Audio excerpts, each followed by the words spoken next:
Bom dia a todos, que essa seja mais uma manhã serena, tranquila, para as nossas reflexões, objetivando buscarmos algumas pistas que nos ajudem aí a fazermos um direcionamento melhor para a nossa vida, compreendendo-nos um pouco mais. Nós estamos trabalhando a obra psicológica da psicologia transpessoal de Joana de Ângeles, estamos no livro Autodescobrimento, uma busca interior, dando sequência aos estudos e às indicações da benfeitora para as nossas reflexões. Hoje nós iremos iniciar um item novo chamado Viciações Mentais. E vamos começar pelo subtítulo Insatisfação. Como esse provavelmente não é um tema que nos diga a respeito, insatisfação, não tem ninguém satisfeito nesse mundo, Está todo mundo tranquilamente instalado na sua tranquila romagem, então não há por que nos preocuparmos com a insatisfação, porque está todo mundo bem, não temos aí nenhum ponto onde a insatisfação venha realmente a nos trazer algum dissabor. Tirando a brincadeira, nós sabemos que é exatamente o contrário, Todos nós temos em nossa vida, em nossa caminhada, algum ponto de insatisfação, alguma coisa que conspira contra aquele equilíbrio, aquela tranquilidade que a gente gostaria de ter e às vezes não tem. Mas o que nós muitas vezes desconhecemos é que a maioria dessas insatisfações elas são interpretações da nossa mente, validada por sentimentos ainda inapropriados ou sentimentos que nós ainda não desenvolvemos, que permitisse que a gente tivesse um entendimento maior das coisas. Então nós temos um entendimento ainda da vida muito restrito a valores que nós adquirimos ao longo das encarnações e que nos trouxe a reencarnação presente com bastante dificuldade para compreender a vida que temos. Voltando a um conceito do Emmanuel, o Emmanuel fala que a maioria das criaturas humanas vivem com as mãos postadas para o céu pedindo, mas raros são aqueles que amam o dever que os trouxe à Terra. Ou seja, poucos de nós amamos o dever que nos trouxe a atual reencarnação, que não é obra do acaso. Todos nós estamos situados na existência no posicionamento devido para o nosso aprendizado e o nosso crescimento. Não podia ser diferente, porque a vida que cada um de nós possui é uma vida apropriada, que foi exclusivamente preparada, porque Deus não tem padrão em relação à criatura humana, não existe um padrão. A gente vem para a Terra padronizado para se comportar dessa ou daquela maneira, de forma alguma. Cada espírito se comporta de acordo com os seus sentimentos. Então, a vida também é organizada de acordo com esses sentimentos. Por isso é que para uns, alguns problemas são mais fáceis e os mesmos problemas para outros são difíceis, são problemáticos. Porque tudo é interpretação da nossa natureza emocional, daquilo que vai nas nossas emoções, nos nossos sentimentos, sendo o sentimento a plataforma da vida. Toda a nossa vida se estrutura sobre os nossos sentimentos. Se eles são nobres, elevados, nós temos uma vida, apesar dos desafios e problemas, uma vida mais estabilizada. Se esses sentimentos são ainda pequenos, deficitários, nós podemos, não importa o tipo de problema ou enfrentamento que nós vamos ter, a nossa vida será sempre penosa, pesarosa, difícil de ser conduzida. E aí a gente encontra na humanidade as reclamações de toda a ordem, E as insatisfações, que nós vamos conversar um pouquinho hoje, que decorre da interpretação equivocada que o nosso sentimento faz do enfrentamento que ele é obrigado ou que ele é convidado a fazer. Então a gente precisa se dar conta disso.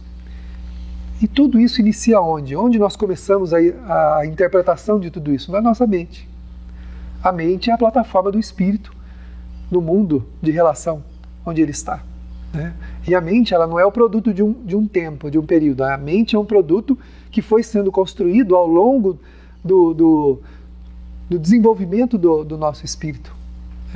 À medida que nós fomos reencarnando, a nossa mente ela foi se formando e ela é a comunicação que o nosso espírito tem com a vida. Então, se a mente é desorganizada, se nela transitam sentimentos e pensamentos equivocados, a nossa vida vai ser um desastre, consequentemente. Então vamos ver o que a Joana fala a respeito disso, Há uma necessidade urgente de reprogramar-se a mente. Nós não temos muita preocupação com o que passa na nossa cabeça, né? A gente não tem muita preocupação. A gente acha que aqueles pensamentos que a gente nutre no dia a dia, eles são normais, né? Que não há problema nenhum, que a gente pode pensar o que quiser, que pode passar pela nossa cabeça qualquer coisa, mas na hora de fazer, a gente vai fazer uma coisa diferente. Isso não é muito verdade, porque o que se passa na nossa mente é o que nós determinamos para a nossa vida, porque o mundo à nossa volta ele vai sendo construído de acordo com o que está dentro da nossa mente, dentro da essência do espírito. Então cada um de nós atrai para si a vida que precisa e a vida que quer. Então quando a gente reclama da vida, nós temos que perguntar, mas que vida eu estou atraindo para mim? Que experiências eu estou atraindo para mim? De acordo com aquilo que eu penso da vida, que eu sinto a respeito da vida, que eu entendo a respeito da vida, são as experiências que eu atraio para mim, para evoluir e melhorar o meu sentimento, consequentemente evoluir o espírito. Então, se nós teríamos de reclamar de alguém em relação à própria vida, teríamos que reclamar de nós mesmos. Não teríamos como, né? Muita gente fala assim, essa não foi a vida que eu pedi a Deus, né? Como se Deus fosse Ele que, aleatoriamente, concedesse uma vida para um, uma vida diferente para o outro, uma vida para o outro. Então um vem com mais sorte, o outro não vem, um vem com mais desafios, o outro não.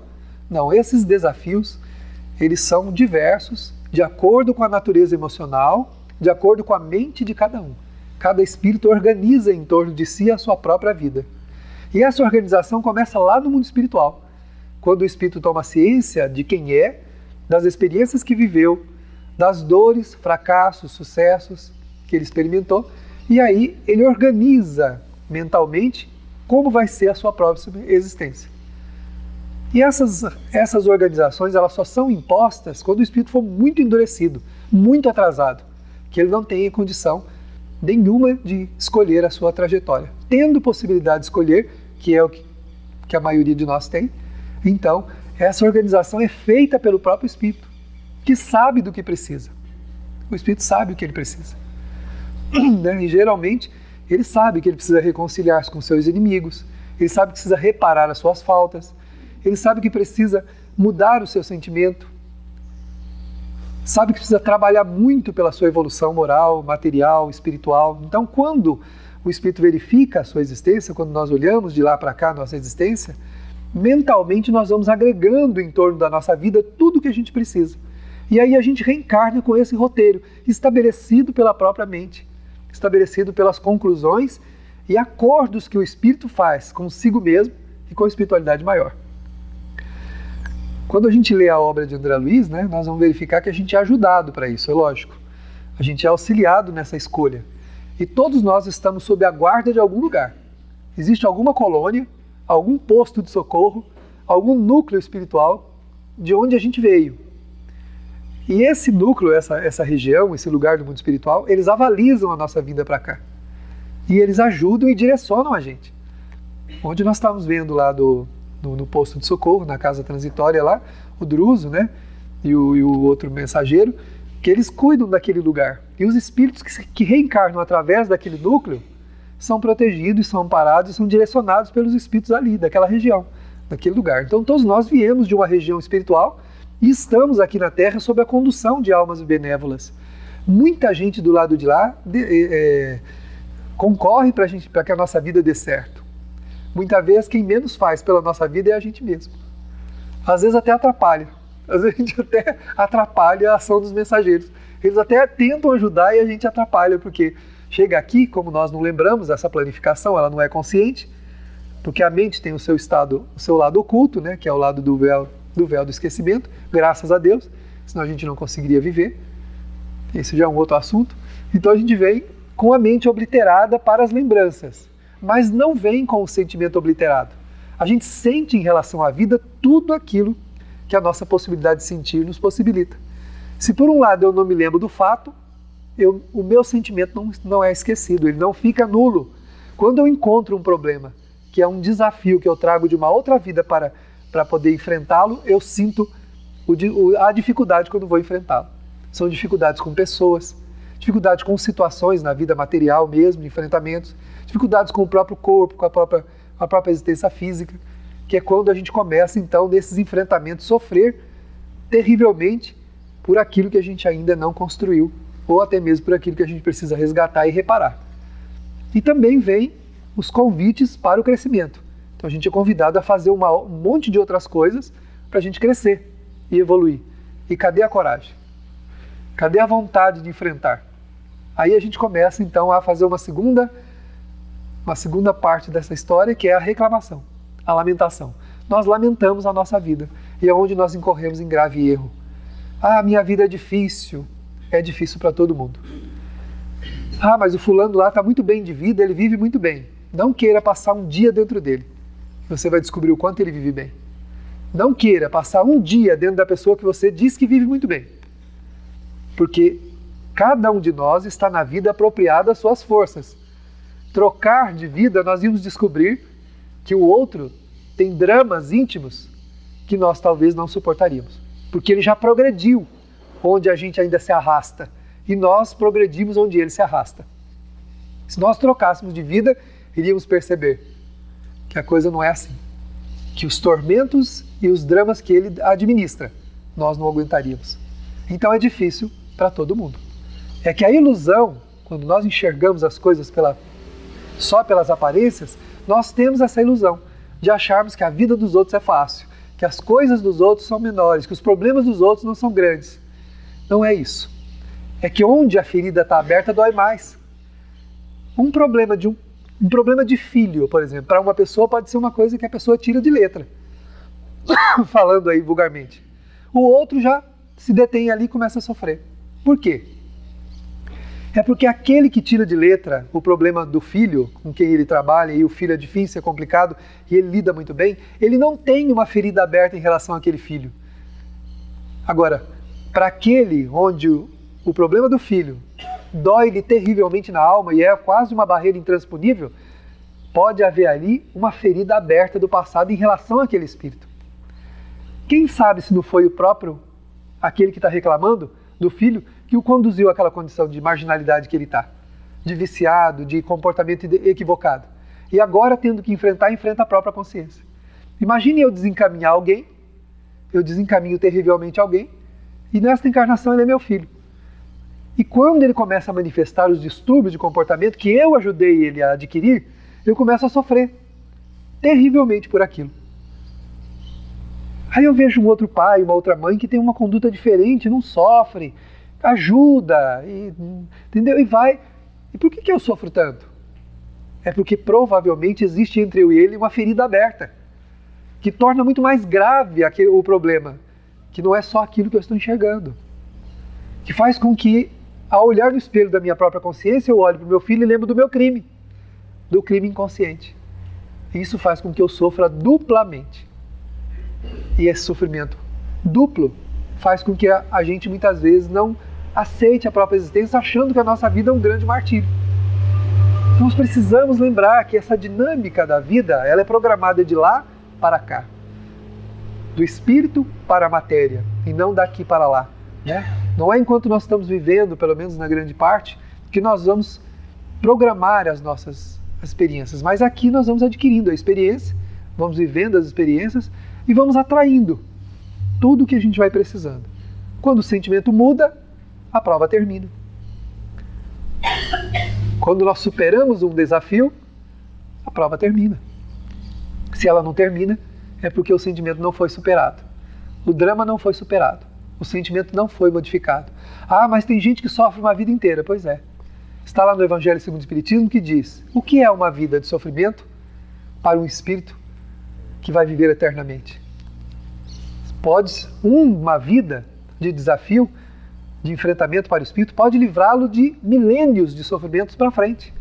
Porque ao enfrentar a sua prova com dignidade, deixar para trás essa página enodoada do passado, e tendo aprendido mais coisas e se dedicado à vida, né? Não só vivido em torno, cultuando o sofrimento, mas tendo também, além das dificuldades da sua própria vida, indo na direção de auxiliar os outros, de fazer o bem, de praticar a caridade, que a única salvação para as nossas imperfeições é a prática do bem. Se nós tivermos feito isso também, essa existência de sofrimento será para nós nós acordaremos no bom sentido orgulhosos de nós mesmos no mundo espiritual. graças a Deus venci a etapa que me trouxe à Terra, dentro da limitação que eu estou. O Espírito agradece a Deus a oportunidade, porque de lá nós temos uma visão diferente do que a gente tem aqui. Mas quando estamos aqui, cada minuto de dificuldade é um martírio, que a gente não sabe como vai resolvê-lo, porque nos falta sentimentos apropriados para lidar com eles. E tudo começa na organização da nossa própria mente. Nós precisamos organizar a nossa mente, passarmos a ter uma visão diferente da vida. Hábitos longamente mantidos, viciações sustentadas por longo prazo, acomodações psicológicas e acontecimentos e atitudes justificadas por mecanismos de evasão do ego, tornam-se uma forma de natureza nos automatismos da própria natureza. Então, tudo que nós vivenciamos nas experiências passadas está em nós como um automatismo. Então, muitas vezes parece que a gente quer fazer diferente, mas quando se vê, está fazendo tudo igual. Está pensando do mesmo jeito, está sentindo do mesmo jeito. Porque nós criamos um automatismo na nossa natureza. A gente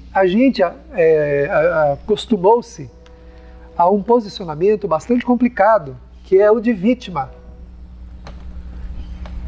E por conta desse posicionamento de vítima, nós pouco fizemos por nós mesmos. Nós achamos que nós somos vítimas da vida. E que as coisas dão certo, como eu disse, para os outros, para nós não dá. E que os enfrentamentos que a gente tem, nós não sabemos de onde vem, e Deus não deve ter ido com a nossa cara, porque Deus nos deu uma vida assim, então Deus não foi com a nossa cara.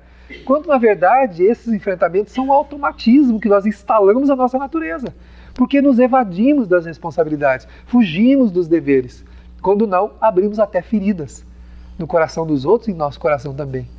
E teremos que cicatrizar essas feridas. E onde nós vamos cicatrizar uma ferida moral com alguém, se não junto com a pessoa? Ah, mas eu não quero essa pessoa porque ela é muito difícil. Mas quando eu vou cicatrizar minha ferida com ela, quando é que nós vamos tratar esta ferida aberta em nossa alma se não for juntos? A lei de amor convida que nós convivamos para aprendermos a amar, né? E aí nós temos que conviver, não tem outro jeito.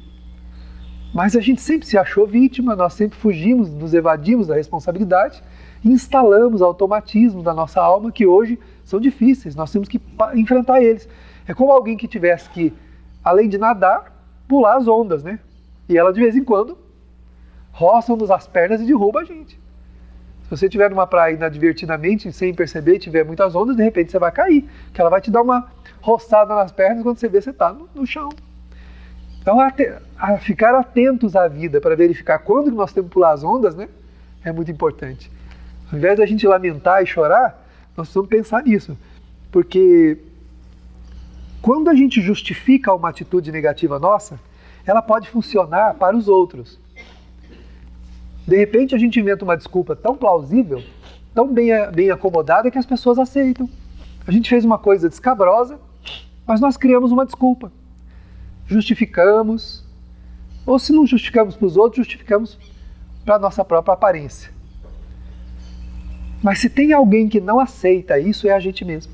A consciência não aceita um esboço né? Está no Evangelho segundo o Espiritismo que Deus não aceita um esboço imperfeito de virtude, mas a virtude real. Nós só melhoraremos quando tivermos a virtude real, não a aparência da virtude. Então não adianta aparentar para os outros que a gente é bom e não sendo bom. Eu trato todo mundo bem e ajo bem com as pessoas, mas no fundo penso mal de todo mundo, sinto o horror em relação à própria vida, tenho uma mente crítica, tenho suspeição a respeito de todo mundo. Quando eu faço isso, as pessoas podem não saber, mas eu sei que eu estou errado e a minha consciência não aceita isso. Isso vai me tornando cada vez mais infeliz, cada vez mais para baixo, cada vez mais depressivo, cada vez mais aflito. Ter uma visão otimista da vida e das coisas não libera a pessoa do mal que elas estão fazendo, mas nos libera do cárcere doloroso das impressões ruins que nós guardamos em nós e que não nos vale nada. As impressões que nós temos da vida e das pessoas não servem para nada para nós.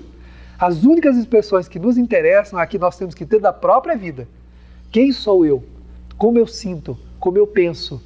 Como eu ajo e reajo em relação à vida que eu tenho? Isso me importa, o resto não me importa. Ver a vida por uma ótica ruim, analisar as pessoas, analisar as coisas, é bom para a gente ter senso crítico, mas não nos acrescenta nada. O que vai nos acrescentar é a visão que nós precisamos ter de nós mesmos. Corrigir a mente, corrigir a visão da vida, corrigir a visão pessimista, a visão negativa. E apesar das dificuldades, entender que cada um de nós está apropriadamente situado na necessidade que precisa. Colocarmos como vítimas ou nos evadirmos da responsabilidade não vai adiantar. Não vai nos levar a nenhum crescimento. E se não nos levar a nenhum crescimento, vai nos levar ao quê? À permanência do agente aflitivo que está em nós. Nós permaneceremos aflitos. Permaneceremos aflitos. Então, para que a gente livre desse processo aflitivo, então ela fala, não adianta justificar atitudes, não adianta fugir, não adianta se acomodar. Nós precisamos mudar essas impressões, esses automatismos em nossa natureza. Para isso, a gente precisa mudar essa visão, corrigindo-nos mentalmente, em primeiro plano. Verificarmos o que é que se passa na nossa mente. Pode falar. O Messenger, o sentimento, ele é vivo. E ele vem na impressão, a gente tem o véu do esquecimento, só que o sentimento permanece vivo. Então, por exemplo, se nessa vida a gente começar a observar o vício, as coisas que tá nesse sentimento, provavelmente você vai identificar aonde você precisa melhorar. Exato, é isso mesmo. O sentimento, ele é um grande aferidor, né? O nosso irmão perguntou se o sentimento, a questão do sentimento em relação a essas impressões da vida, já que nós temos o véu do esquecimento. É isso mesmo. Os sentimentos, eles indicam onde estão as fragilidades que a gente tem que trabalhar. E a mente indica no que a gente está viciado. Ou seja, o sentimento mostra onde estão os meus pontos frágeis. Porque quando a gente tem contato com uma situação complicada de vidas passadas, que está em nós, o nosso coração bate mais forte. Dá um gelo na alma e dá uma sensação de que a gente não vai conseguir. E a mente, que pensamentos ela suscita? O que se passa na minha cabeça em relação a esses enfrentamentos? As ideias que me vêm, se são ideias otimistas ou são derrotistas? São ideias que me indicam que eu tenho que fazer uma luta, que eu preciso prosseguir, que eu posso prosseguir, ou são ideias de que eu não vou conseguir? E aí a gente geralmente recua. A gente quer fugir daquele enfrentamento. Só que essa fuga, nós já fizemos muitas vezes dela, nós já fugimos muitas vezes. A gente pode fazer de novo, não há problema. Só que nós vamos ficar estacionados. E essa visão e esse sentimento em relação à vida vai continuar do mesmo jeito. Nós vamos ter as mesmas impressões e não vamos crescer. E isso até que a gente resolva mudar. Né? A Joana cita numa outra obra que o espírito pode passar 9, 10 encarnações no mesmo processo vicioso, mental, emocional, até que ele sinta que precisa mudar. Deus não impõe a mudança a ninguém, mas é o próprio espírito que se cansa. De tanto enfrentar o mesmo problema, ele chega um momento que ele fala, não, eu tenho que mudar isso. Eu não aguento mais. Aí o próprio espírito fala, o que eu preciso fazer para reorganizar o meu jeito de sentir e pensar para que eu possa ir à Terra e melhorar? Aí os benfeitores nos ajudam. Olha, se você ir por esse caminho, se você optar por essas experiências, se você decidir, pronto, você vai começar a ter sucesso. E aí a gente começa um passo de cada vez. Vem para cá, numa vida a gente organiza uma coisa, na outra organiza outra, na outra organiza outra, e a gente vai lentamente crescendo. Né? Mas o convite da psicologia transpessoal é que a gente corrija isso agora, porque nós já temos um entendimento para isso. Nós estamos numa existência onde emocionalmente e mentalmente nós já temos um patamar, um ponto de partida. Então, nesse caso que ele falou aí, a gente detecta as dificuldades da gente, né? Mas aí, muitas vezes a gente começa a racionalizar isso. E se auto-explicar, se auto-enganar, não, mas não dá para mudar por causa disso e daquilo. É só explicações que a gente dá para a gente mesmo, né? Certo. Esse tipo de engano, isso é produzido pela mente ou pelo sentimento? Por ambos. A Célia perguntou a respeito dessa interpretação, essa justificativa, né, que a gente vai dando quando a gente vai enfrentando as coisas. A gente, mas é por isso, é por aquilo, a gente começa a justificar e racionalizar. Se é pelo sentimento ou pela mente. É ambos, por ambos. O sentimento detecta o campo minado. Porque está no Evangelho segundo o Espiritismo que o coração, por exemplo, bate diferente à presença de um amigo e de um inimigo. Decorre isso de uma lei física. Quando você encontra uma pessoa que você gosta, o coração bate diferente. Quando você encontra alguém com quem você tem dificuldade, o coração bate de outra maneira. Agora, a mente, em seguida, ela começa a analisar e a fazer a sua avaliação com os valores que nós temos, com a visão da vida que nós já possuímos e trazemos, que são os automatismos. Nós precisamos quebrar esses automatismos. A hora que a visão toda distorcida aparece, conhecedores hoje já de matemática como nós temos que dizer assim, peraí, essa não é a impressão que eu devo ter da minha vida. Não está tudo uma porcaria, coisa nenhuma. Não está tudo perdido, coisa nenhuma. É difícil, mas é possível.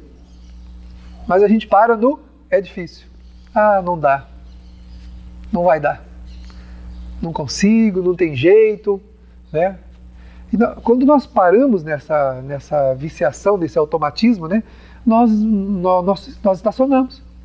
E as impressões negativas continuam transitando na nossa alma, nos fazendo prisioneiros. Nós somos prisioneiros das impressões negativas.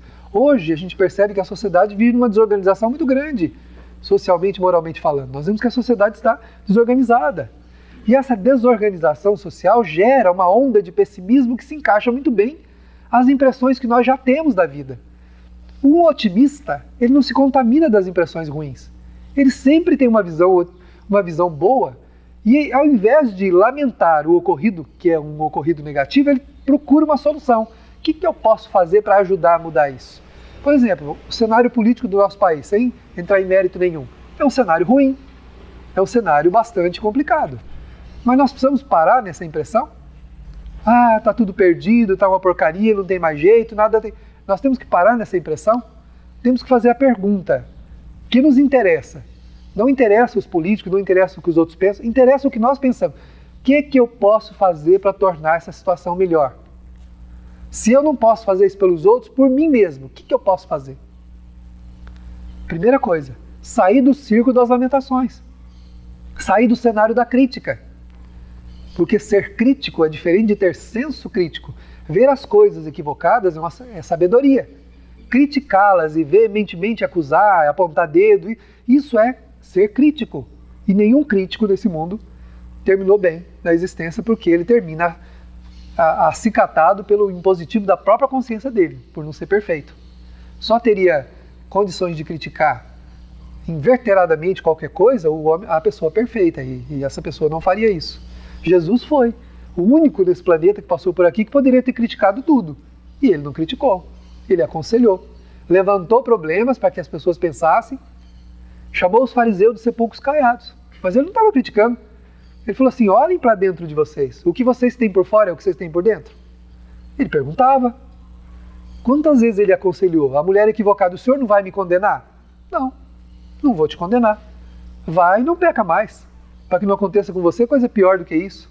E ele foi aconselhando, ele não criticou ninguém, ele não levantou o mal de ninguém, ele não apontou o dedo, nem por isso ele disse que estava tudo certo. Tanto que ele pregou o que era o certo, o que era a verdade. Mas ele não se opôs, né? Ele não se opôs àquelas situações de maneira a lutar veementemente contra aquilo. Ele fez a parte dele, que era semear com o próprio coração, com a própria vida, aquilo que ele acreditava ser o melhor. E é o que nós temos que fazer. Se uma situação não está boa, se na vida, em qualquer âmbito que seja, nós enxergamos alguma coisa que não está bom, qual é o campo que nós temos que fazer? Nós devemos dar asos à crítica mental, ao pessimismo, às ideias negativas a respeito de tudo? Não. O que eu posso fazer para tornar melhor essa situação? Essa é a pergunta que eu tenho que fazer. No caso da política aí, isso é o começo de uma grande mudança. Sim. Toda mudança gera um frisson. E nós também. Experimenta mudar para você ver. Você fala assim, amanhã, a partir de amanhã, eu vou ser bom. Tá bom. Então tá bom. Você quer ser bom? Então vamos começar. Os enfrentamentos começam. Né? Enquanto a gente não inicia o trabalho, não sabe o esforço que o trabalho tem. A hora que começa, que a gente vai descobrir o quanto esse trabalho vai exigir de nós. Tem uma pilha de tijolo ali para carregar para cá. E eu olho para ela e subestimo, né? Falo, dou conta. Isso aí, acho. Aí eu começo. Os primeiros 10 tijolos vai bem. Depois, eu começo a sofrer a dificuldade do cansaço, da fadiga dos músculos e a coisa, aí eu vou perceber a dificuldade que tem aquilo, né? Então, ser bom é dessa forma. Eu quero ser bom? Ótimo. Preciso reorganizar a minha mente, projetar e dar um passo de cada vez. Lembrando que nós não somos perfeitos e precisamos de um passo de cada vez. Mas que esses passos sejam efetivos mesmo, de correção mesmo da nossa visão da vida, de correção do nosso sentimento. Não é, sentiu alguma coisa ruim? Fala, tá vendo? Eu não valho nada. Eu sou uma porcaria, olha aí. Gente, nós somos o que nós somos. E nós temos que partir do ponto que a gente é, de onde nós estamos. Tá bom, não é um sentimento apropriado, mas eu vou mudar isso. Eu quero mudar isso aqui. Eu vou mudar esse sentimento. Vou trabalhar, vou me vigiar. Jesus não falou? Vigia e ora para você não cair na tentação. Ele não está falando de tentação que vem de fora. Está falando da tentação que vem da gente mesmo. Da gente ser tentado a permanecer como é. Esse é o maior desafio nosso na existência. É ser tentado a permanecer como é. Permanecer do jeito que a gente é. Esse é o grande desafio nosso. Então nós temos que vencer essa primeira etapa. Eu vou mudar, eu preciso mudar, eu não quero permanecer como eu sou. Pode falar.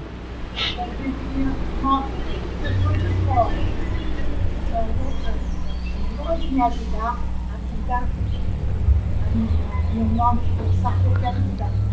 Mas sozinha eu não vou dando conta. Tá. Uma outra pessoa pode ajudar? Pode.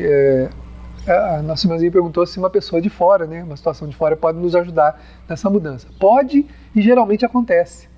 O auxílio vem de todos os lados. De todos os lados. A gente recebe ajuda para a mudança de todo lado. Como eu falei, nós viemos de algum lugar do mundo espiritual onde a nossa existência foi avalizada. Alguém assinou lá, assim, figurativamente falando, avalizando a nossa vida. E eles cuidam de nós. E eles conversam conosco via a própria alma e conversam conosco através das situações e das pessoas. Nós recebemos e devemos procurar ajuda. Se perceber que não está dando conta, temos que procurar. Porque essa procura, essa busca, já é o passo que a gente está dando para sair do comodismo e daquele automatismo onde a gente está. Tema, não sai daqui, provavelmente não passa dessa. Se a gente permanecer e não, depois de todos os estímulos possíveis, né, até mesmo da dor, porque nós podemos receber um estímulo da própria dor, que não é imposta por Deus, de forma nenhuma. Quando é que a dor aparece? Quando o amor não funciona mais. Quando o amor falha, não tem mais jeito, o amor não está conseguindo realizar a tarefa, então começam a vir as consequências dos males que a gente fez, que é a dor, que não é imposta por Deus, jamais. A dor não pertence aos códigos divinos de correção de coisa nenhuma, nem de ninguém. Jesus disse que a lei de Deus é lei de amor. Deus é amor. E um ser que ama não inflige dor ao seu ser amado, jamais. Jamais. Mas a dor, ela vem na consequência de alguma coisa que não está sendo transformada, não está sendo modificada. Se eu tenho um ferimento e eu não cuido desse ferimento, a possibilidade dele infeccionar, se transformar numa coisa muito pior, é muito grande, não é? Então, nós trazemos feridas na alma, feridas morais graves, que se não tratadas, elas podem ficar pior do que elas estão. Uma pessoa que dê vazão aos seus instintos, sem se controlar, sem reprogramar a sua vida, sem verificar o que se passa na mente e no sentimento, provavelmente vai estar complicando a sua situação. Uma ferida não tratada, uma ferida que se infecciona, podendo levar até a morte da pessoa. Espiritualmente, que é a morte para nós? É não evoluir, não melhorar, é permanecer do jeito que nós estamos. Para nós é uma morte isso, a morte moral. Nós precisamos lutar. Percebendo pontos minados na nossa existência, temos que corrigir o sentimento e corrigir a direção mental. Como direcionamos a nossa vida? Para onde nós estamos direcionando? Tomamos cuidado com os escapismos da mente, que é quando a gente encontra saídas, mas nada honrosas. Para justificar o que eu quero fazer, eu encontro as saídas que eu acho que eu devo utilizar. Funciona na hora, mas depois a longo prazo não funciona, porque vem um reflexo, vem a consequência da atitude. E se por acaso eu justifiquei para todo mundo, não posso justificar para mim mesmo. Não tem jeito de eu justificar para a minha própria consciência aquilo que eu fiz, porque eu sou o próprio autor. Eu sou o próprio autor. Sois artífices do vosso próprio destino, diz o Espiritismo. Sois artífices do vosso próprio destino. Assevera o Espiritismo. Quando a mente está pronta, parece que todas as coisas estão igualmente. Isto porque dela depende o senso crítico, a avaliação e o discernimento. Foi o que eu falei. Não é ser crítico, mas é ter uma visão crítica das coisas, ou seja, saber o que está certo e o que está errado.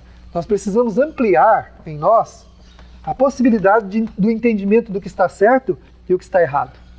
E só a evolução moral pode nos dar essa medida, nem sempre a evolução intelectual. Nós podemos aprender a respeito de uma coisa e não entendê-la. Mas quando a gente vive o bem, a prática do bem, é impossível que essa medida não se instale em nós. Você lê 1000 livros a respeito do que é certo e o que é errado. Filosofia pura a respeito do que é bom, do que é ruim, do que é bom, do que é ruim. Um ato de caridade te dá suporte emocional e espiritual maior do que todos os 1000 livros que você leu. Porque aí você vai dar medidas ao seu sentimento e vai reorientar a sua mente. Porque o bem reorienta a mente e reorienta também o sentimento. Aí você começa a perceber o que é bom e o que não é, o que está certo, o que está errado. Por isso que o Kardec coloca no Evangelho segundo o Espiritismo: fora da caridade não há salvação. A gente não vai se salvar de si mesmo, não é salvação de céu. As religiões falam de que a gente vai morrer e vai para o céu ou para o inferno. Nada feito. O céu e o inferno estão dentro de nós. Nós precisamos mudar esse painel íntimo para que onde nós estivermos, seja lá do outro lado, aqui, qualquer lugar, nós estejamos no nosso céu ou no nosso inferno. Quando nós praticamos o bem, a caridade, nós remodelamos a nossa natureza, sem precisar direcionar diretamente o pensamento para ela. Né? Você equilibra o emocional, né? É isso que fortalece. Quando você está no bem, você sente uma transformação. O bem é como se fosse uma muito fina e delicada que vai polindo a nossa natureza lentamente.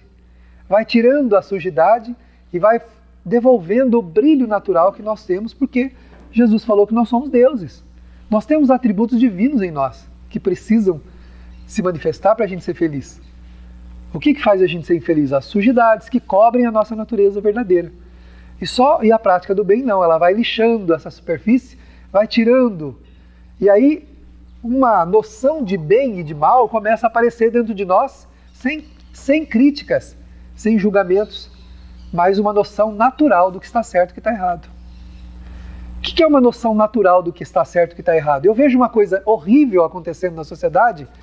Se eu estiver sob os ditames do bem, eu vou olhar para aquilo e vou saber apenas que está certo e que está errado. Vou me apiedar, vou ter misericórdia, compaixão daqueles que estão errando e vou perguntar a mim mesmo: o que eu posso fazer para que as coisas fiquem melhor? Vou pedir providências a partir de mim. O crítico faz o quê? Ele quer providências a partir dos outros. Vocês têm que mudar, vocês têm que melhorar isso aí, ó. Tem que acertar essas coisas porque está tudo errado. O homem que adquiriu o senso do bem e do mal, do erro, do certo e do errado, ele vai fazer o quê? O que eu posso fazer para que as coisas fiquem melhor? Se a princípio eu não consigo mudar nada à minha volta, vou mudar em mim. Isso já me torna bem melhor e mais feliz do que eu estou tendo uma visão crítica e ruim a respeito de tudo. A vida, ela parte de nós para fora e não de fora para dentro de nós. É isso que nós precisamos compreender. Então, essa noção do certo e errado só vem de uma maneira: o interesse inequívoco pela prática do bem. Nós precisamos urgentemente lembrar onde que nós precisamos agir para praticarmos o bem, na sua amplitude, naquilo que o bem pode entender, não prejudicando a ninguém de qualquer forma que seja, cumprindo os nossos deveres judiciosamente, sejam sociais, sejam morais, auxiliando o nosso semelhante em tudo aquilo que nos seja possível, perdoando, tolerando, tendo paciência, tendo doçura, tendo compreensão, tendo afabilidade, tendo entendimento. São sentimentos que nós temos que buscar e que só vai vir com muita renúncia, principalmente a renúncia ao nosso orgulho e à nossa vaidade. A gente fala: mas eu não sou vaidoso, olha como me visto. Quem diz que vaidade é uma questão de vestuário? Muita gente se veste mal, a pessoa veste maltrapilho e é um poço de orgulho. Tem uma visão horrível da vida das pessoas, fala mal de todo mundo, nada presta, tudo está errado. Agora, e muitos que estão cobertos de seda são pessoas boníssimas, que ajudam todo mundo, sem que ninguém saiba, auxilia todo mundo. São pessoas delicadas, que ajudam, que fazem. Então não é uma questão de exterior. né? A doçura é uma postura de alma que o espírito vai adquirindo em si mesmo, que a prática do bem pode proporcionar. Nós temos uma preocupação muito grande com as aparências. A aparência, vivemos de aparência, né? Vivemos de aparência. Então ela fala assim, nós temos que adquirir discernimento, né? Discernimento. Enquanto se encontra entorpecida ou mal desenvolvida, não consegue abranger a finalidade existencial. Também se adapta ao habitual, automatizando-se. Então, se nós não corrigimos a mente desses hábitos que a gente tem já arraigado, o que nós fazemos? Nós não entendemos por que a gente está aqui. Gente, ninguém está no mundo por causa de ninguém. Ah, eu vim a esse mundo para salvar você. Ah, se não fosse eu na sua vida. Você já ouviu alguém falar isso? Já ouviu um monte de gente falar isso. Ah, se não fosse eu na sua vida. Se não fosse você, meu filho, seria outro. Você acha que Deus foi tão imprevidente assim que ia contar só comigo? Coitado do outro. Não dou conta nem de mim. Né? Ah, se não fosse eu na sua vida. Ué, se não fosse eu, seria outro. Não tem ninguém dependendo de ninguém. Ninguém vem no mundo dependendo do outro para cuidar dele. Cada um de nós veio para cuidar de si mesmo. Cada espírito tem os seus próprios desafios. Né? É a visão equivocada. Nós não viemos salvar ninguém, a gente veio se salvar. Salvar-nos de nós mesmos. Não é salvar de salvação de céu e de inferno. É mudar o sentimento, mudar o pensamento, para organizarmos vidas cada vez mais produtivas e melhores, de maneira que a gente venha para a Terra para colaborar com a obra de instalação desse mundo novo que o Cristo quer para a Terra. O planeta está mudando, nós estamos entrando na regeneração. E a regeneração não vai acontecer automaticamente, ela depende de cada um de nós. Cada espírito que vier para cá tem que trazer consigo um pedacinho da regeneração. Cada espírito que vem para a Terra vai trazer no coração agora, a partir dos que já estão nascendo, um pedacinho da tarefa. Né? Mas a gente já tem ela na mão também. E não valoriza. Nós temos muita coisa boa. Mas a gente se detém naquilo que limita, que o nosso orgulho fala, aqui é o meu limite. Né? Como a gente é orgulhoso, tudo tá bom. Mas se tiver uma coisinha que não tá bom, ali é o nosso calo. É ali que a gente para. É ali que a gente estaciona para reclamar da vida. Ah, eu não sou plenamente feliz. Ninguém é. Conscientize-se disso. Vamos nos conscientizar disso. Ninguém é. Está nas obras de Kardec. A felicidade não é deste mundo. Ninguém veio a este mundo para ser plenamente feliz, porque nem pode compreender a felicidade como imagina. Nem que a gente fosse, nós não entenderíamos. E a gente já é e não sabe. Nós temos felicidade relativa. O que é uma felicidade relativa? Felicidade relativa ao nosso grau de entendimento da vida. Nós só podemos compreender da vida aquilo que o nosso entendimento permite. Por isso nós temos que começar a organizar a nossa mente já desde agora, para que cada vez que a gente volte para cá, para essa terra, nós tenhamos um entendimento maior da vida. E aí a felicidade, ela também é proporcional a esse entendimento.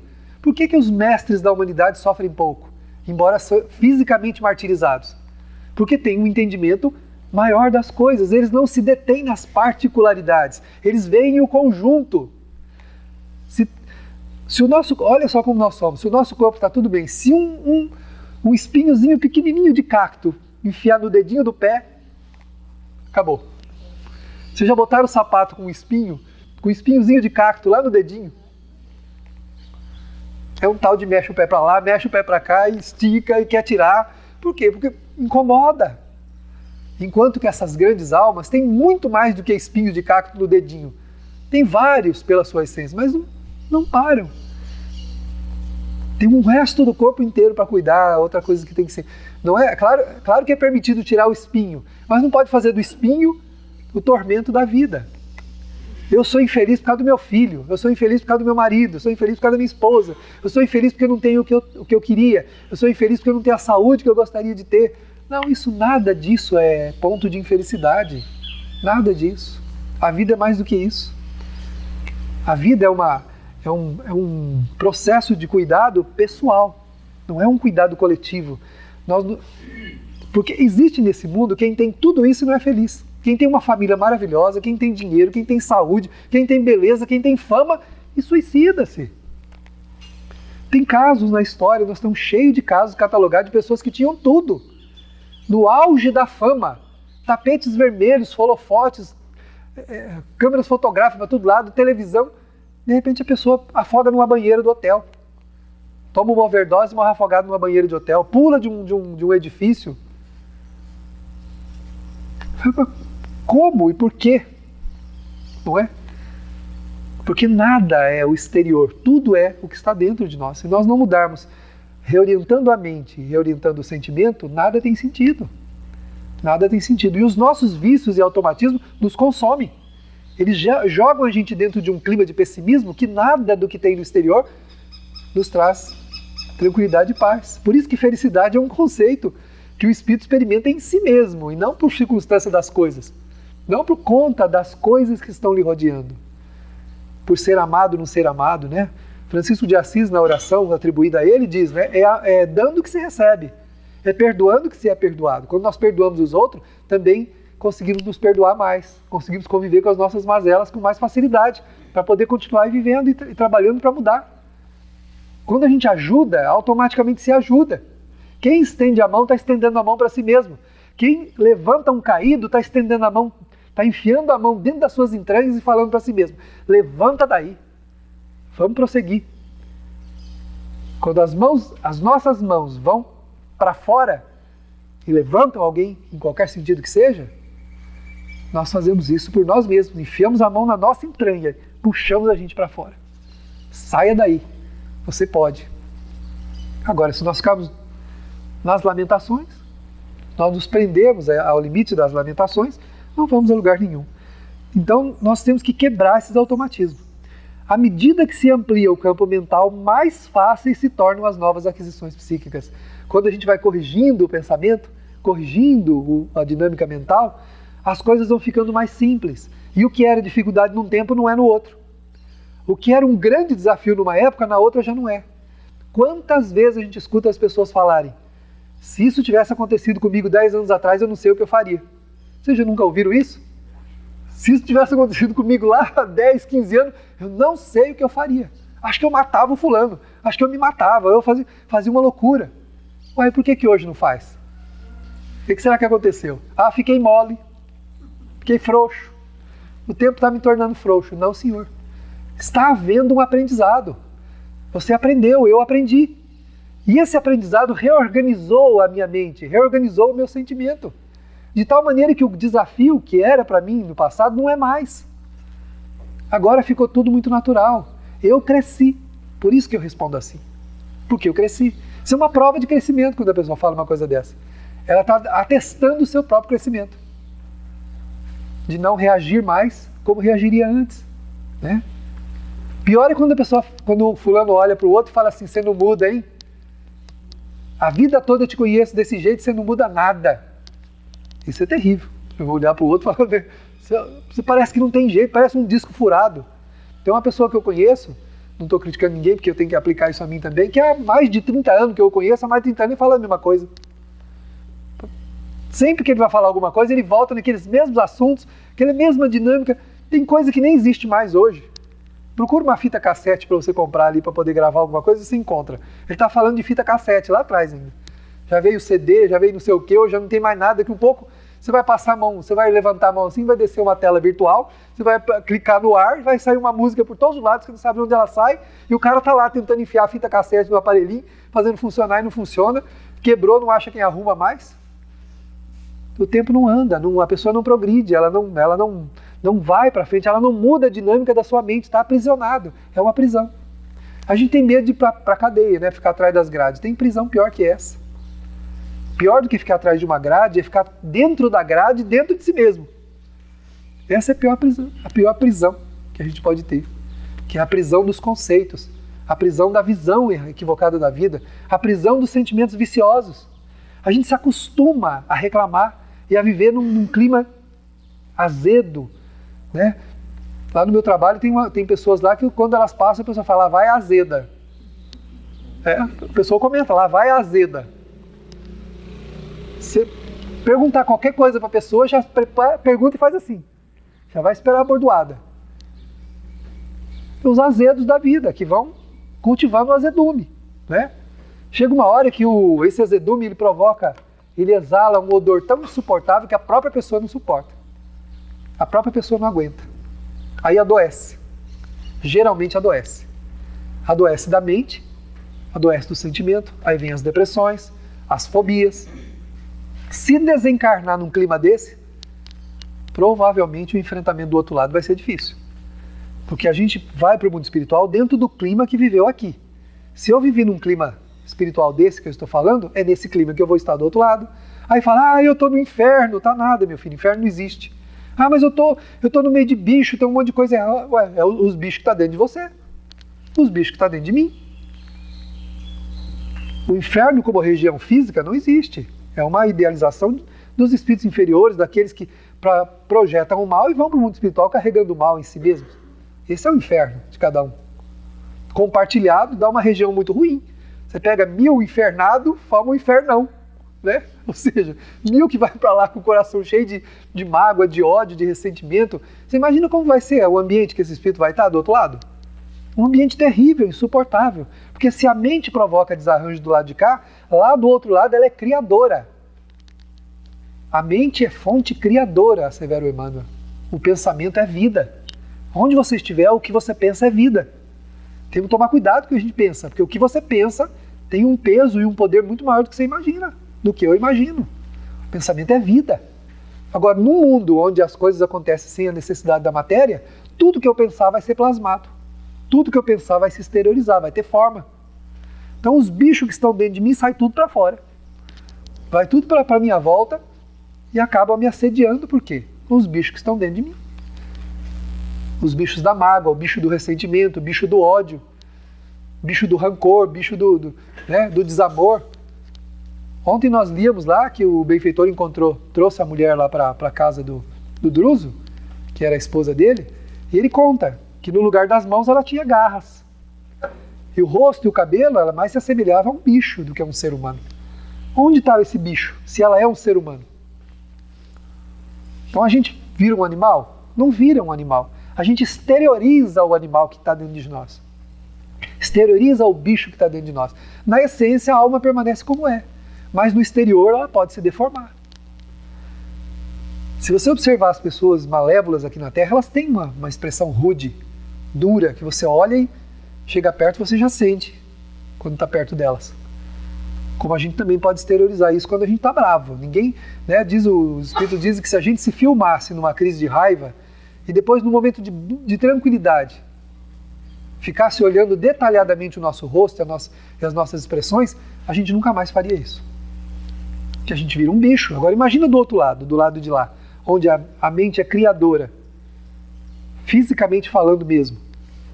O que a gente se transforma? No móvel do nosso sentimento, que nós temos que alterar do lado de cá. Né?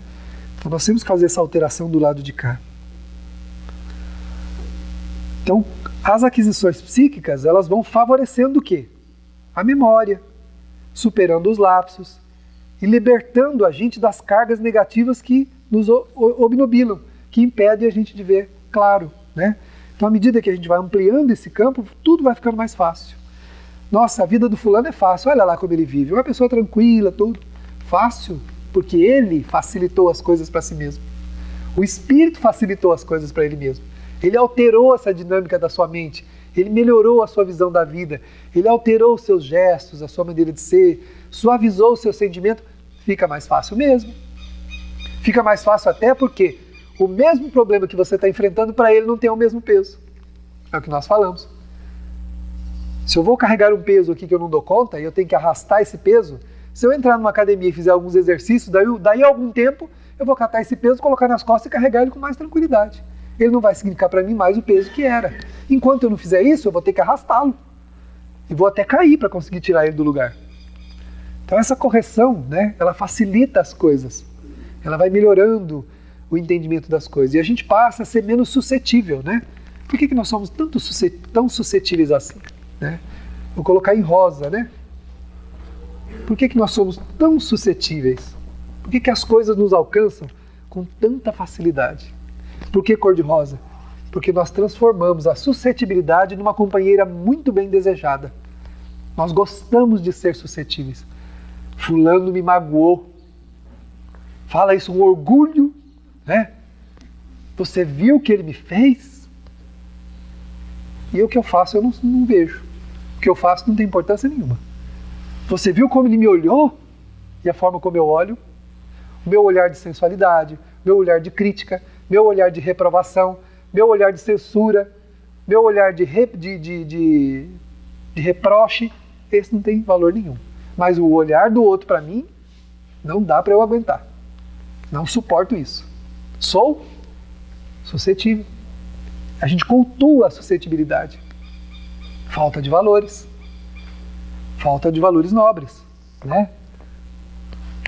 Quando a gente adquirir esses valores nobres, nós deixaremos de ser suscetíveis, de nos sensibilizarmos com coisas que não têm sentido nenhum. Nós gastamos um quanto de energia emocional valiosa para manter uma mágoa, para manter um ressentimento, para manter uma raiva de alguém. No Evangelho segundo o Espiritismo diz assim: ai de vós quando dizem eu nunca perdoarei. Ai de vós. Nós não temos essa autorização consciencial. Podemos, é claro, temos a liberdade de fazer o que quisermos, mas não temos autorização consciencial para não perdoar, para não desculpar, para não tolerar, para não ter paciência. E muito menos para guardar mágoa e guardar ressentimento e raiva. Somos muito suscetíveis e nos orgulhamos da suscetibilidade, porque falta valores nobres. Quando a gente melhora os nossos valores, melhorando o nosso sentimento, tudo se suaviza. A gente vai olhar para os outros e vai desculpar as ações alheias. Li uma obra recentemente onde o autor fala: nós precisamos aprender a desculpar os outros. Não importa o que os outros tenham feito contra nós. Nós temos que olhar para as pessoas com misericórdia, com compaixão, porque ninguém dá o que não tem. Aprender a desculpar, que é o primeiro passo para o perdão. Desculpar os outros é aprender a perdoar. Primeiro a gente desculpa, a gente acha uma razão para justificar a ação da pessoa, positivamente. E depois a gente perdoa. Porque o mal é um problema de quem faz, não de quem recebe. Mesmo que o mal me atingiu, o problema é dele, não é meu. O mal é um problema de quem toma ele na mão, assim como o bem. Então, se a pessoa me feriu, o problema é dela. E eu preciso encontrar uma forma de desculpá-la, de perdoá-la, de respeitar a ignorância dela naquele sentido, de entender a vida daquele jeito. Não sou eu que vou mudá-la. Ela vai mudar sozinha, quando ela quiser. Como nós também mudamos quando a gente quer. Nós estamos aprendendo a reorientar a mente, reorientar o sentimento, para a gente aprender. Com as pessoas não é diferente. Cada um vai aprender no seu tempo. E o difícil de desculpar e perdoar, o Emmanuel fala, é perdoar e continuar amando. Porque a gente diz que perdoa, mas não quer saber da pessoa nunca mais. Né? Eu te perdoo, mas não vou esquecer nunca o que você fez. Então não perdoou. Ué, eu te perdoo, mas não esqueço o que você fez. Ou cada momento que tem, fica jogando no rosto da pessoa ou alguma coisa, lembrando daquele fato. Né?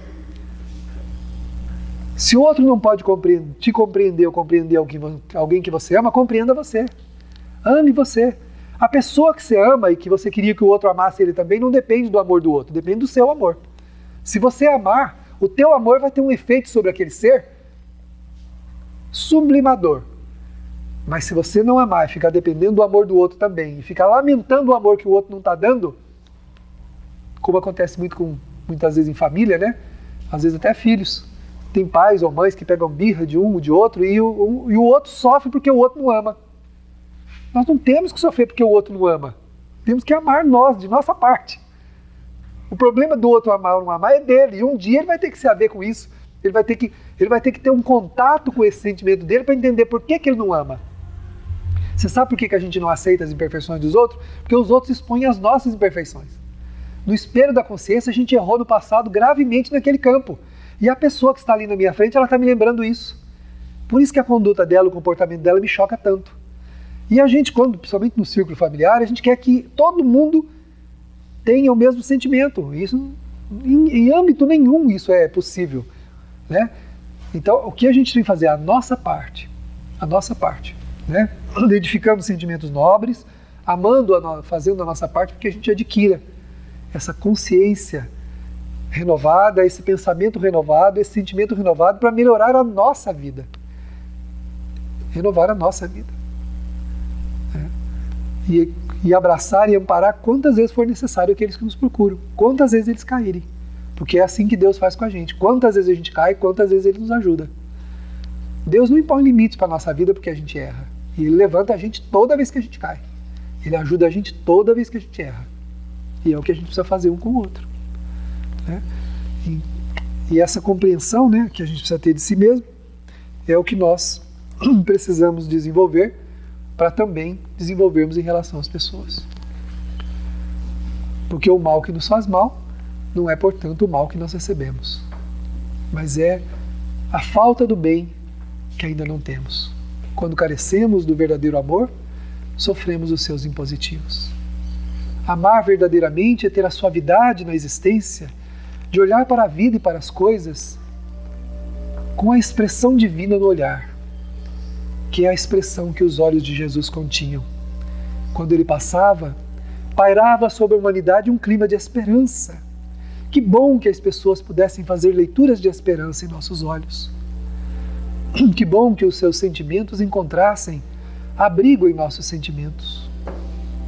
Se assim fosse, estaríamos experimentando um pedaço do céu na terra, e a alma rejubilante alegrar-se-ia na presença de todos. Os filhos do coração são aqueles que Deus envia para a convivência, para a experiência, no atual momento e em todos os instantes de nossa vida. Adquirir o amor como o Senhor preconizou, como Ele vivenciou, é ter esta suavidade de olhar para tudo e para todos com a grandeza de que cada um de nós somos muito amados por Deus e estamos vivenciando o melhor momento que já tivemos em todos os tempos de nossa existência. Que ouçam aqueles que têm ouvidos de ouvir, asseverou o Senhor, mas principalmente que vejam aqueles que têm olhos de ver. É óbvio que não veremos o bem em toda parte, mas veremos o amor que precisamos fazer, implementar, agir e compartilhar, para que tudo se estabeleça nas bases da paz que Ele nos deu e que reinará um dia em toda a humanidade. Fica conosco, amável Mestre, não só hoje, mas por todo sempre. Graças a Deus.